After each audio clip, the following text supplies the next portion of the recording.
Hola, ¿qué tal? Arrancamos ya con esta explicación gráfica donde vamos a desvelar esa especie de magia invisible que hay detrás de cada decisión que tomamos.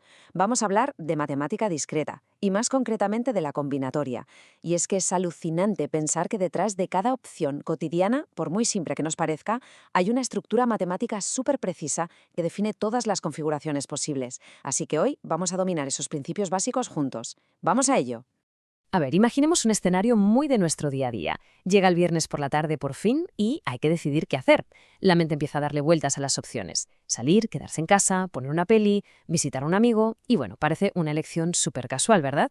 Pero en realidad estamos ante un problema clásico de cálculo de posibilidades. Y justo ahí es donde la combinatoria entra en juego, poniéndole un poco de orden al caos para poder contar esas opciones sin perder el control.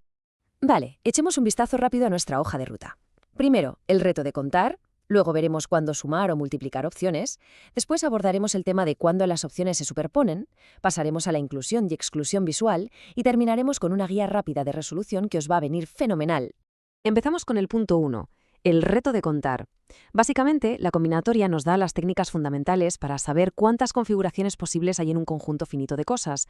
Es literalmente la piedra angular sobre la que se construyen cosas tan complejas como el cálculo de la complejidad de un algoritmo o las bases de la probabilidad. Pasamos al punto 2, sumar o multiplicar opciones. Para dominar de verdad esto del conteo, hay que tener clarísimos estos dos principios.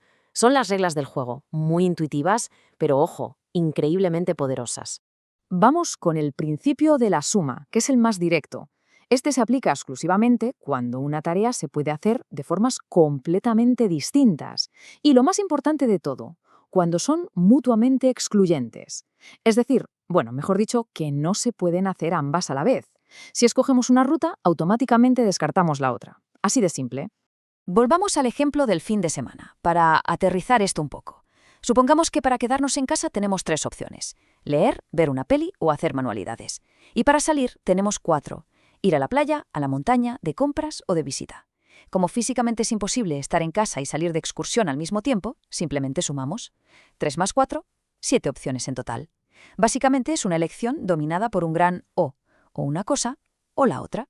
Vale, ahora vamos a darle una vuelta de tuerca. El principio de la multiplicación entra en escena cuando una actividad se divide en pasos que son independientes y van en secuencia. Que sean independientes simplemente significa que lo que elijamos en el primer paso no va a limitar para nada las opciones que tengamos en el segundo. Fijaos en este ejemplo tan chulo. Queremos montar una caja de regalo con 3 tipos de bombones. Tenemos 4 de fruta, 5 de licor y 5 de jalea. Como cada elección es totalmente independiente de la anterior, aquí multiplicamos cada paso.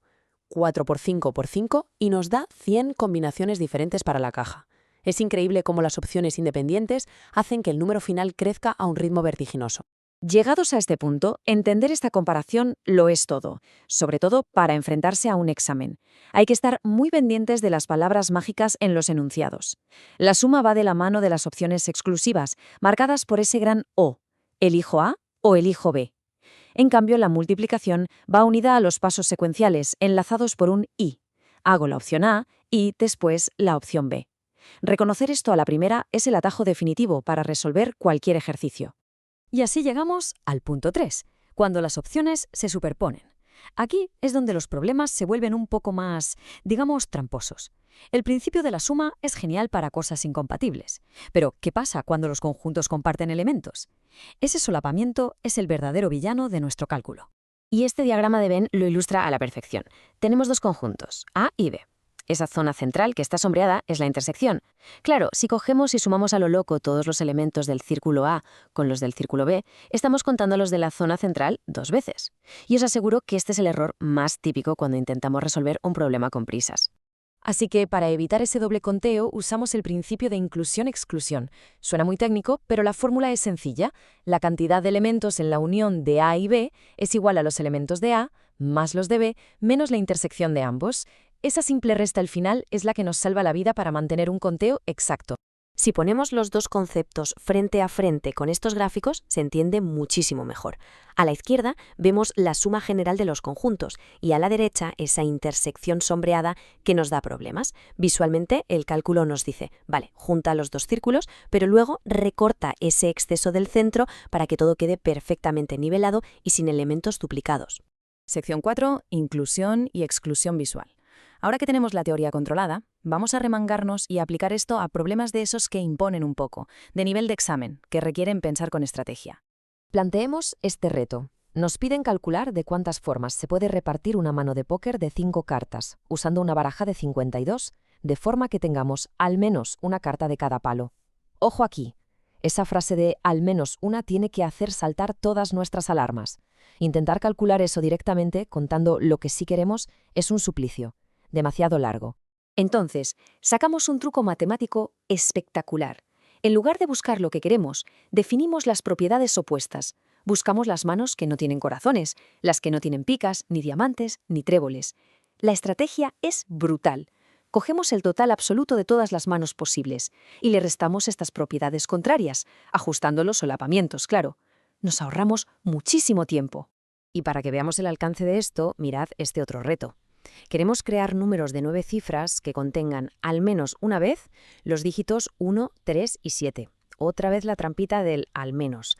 Partimos del total, que son 10 elevado a 9 combinaciones, y empezamos a restar los números que no tienen un 1, los que no tienen un 3 y así.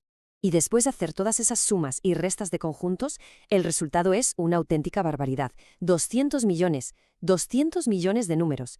Es que esta cifra nos demuestra la escala tan gigantesca de posibilidades que se pueden generar solo jugando con 10 numeritos básicos. Increíble. Y llegamos a la sección 5. Nuestra guía rápida de resolución.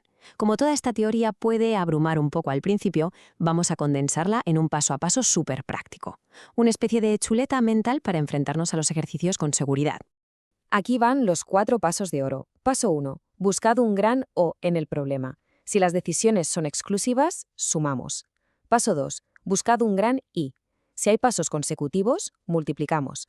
Paso 3. Haced un pequeño esquema mental o dibujad un diagrama para ver si hay solapamientos. Si los hay, toca incluir y excluir.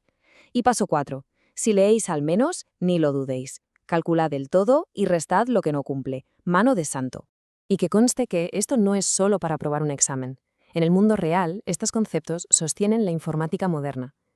Calcular de cuántas formas se ordena la información es vital para saber cuánto va a tardar un algoritmo informático en hacer su trabajo o para crear los modelos de probabilidad que usan hoy en día las inteligencias artificiales.